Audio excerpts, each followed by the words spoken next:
the International Covenant on Economic, Social, and Cultural Rights.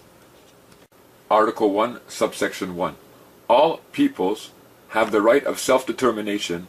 By virtue of that right, they freely determine their political status and freely pursue their economic, social, and cultural development. All peoples may, for their own ends, freely dispose of their natural wealth and resources without prejudice to any obligations arising out of the international economic cooperation based upon the principle of mutual benefit and international law.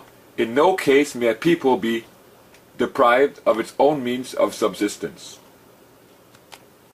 In the International Covenant on Economic, Social, and Cultural Rights, it states in Article 1.1 that all people, or that person, must pursue, and they use that word pursue, no longer enjoy, but they must pursue after their economic, social, and cultural development. They have to pursue a living. That's what they have to do. And a living is about your wealth, your money, and your resources. So all people, the persons, that incorporated person, the Canadian citizen, must pursue after a living. They must pursue after wealth, money, and resources. In order to what? To survive. In order to purchase a house, purchase food, purchase clothing, and the like. That incorporated person, that citizen, is forced to pursue its economic, social, and cultural rights. It is gaining and earning a living. That person is creating through that work, wealth and resources for themselves and their family. Now the next verse, the next operation of law states that we, as people, as that Canadian citizen, have the right to freely dispose, look at that, freely dispose of this wealth without any obligations, out of obligations that are based upon international economic cooperation or based upon the principle of mutual benefit. So no people can be forced to turn over their wealth or their resources that they pursue, that they earn, that they gain, based upon the principle of mutual benefit.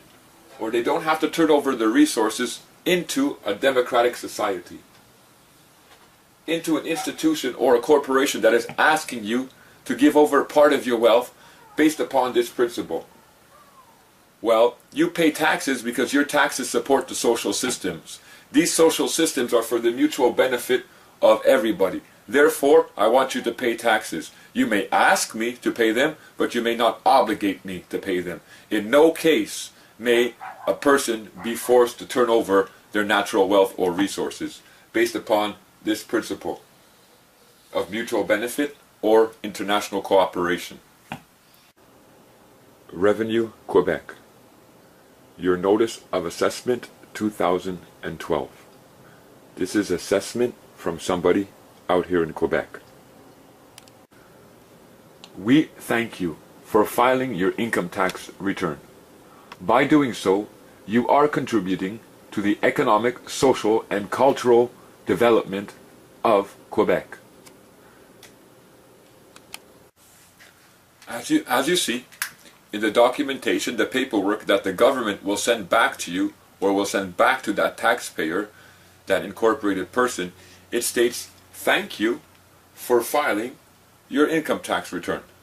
Now it says, by doing so, you are contributing, listen to that, you are contributing to the economic, social, and cultural development of Quebec. One question: do you have an obligation to contribute your wealth, your resources, and what you gain to the development of the economic, social, and cultural development of Quebec? No, you don't. But they're deceiving us. Remember, the operations of law that are present in the International Covenant states this: in no case may a people, a person, be forced to give over their wealth, into this system. Now here, they're stating that you are contributing to the development of Quebec through the economic, social, and cultural development of it. Again, no obligation upon you. No obligation upon the human being. No obligation upon the Canadian citizen.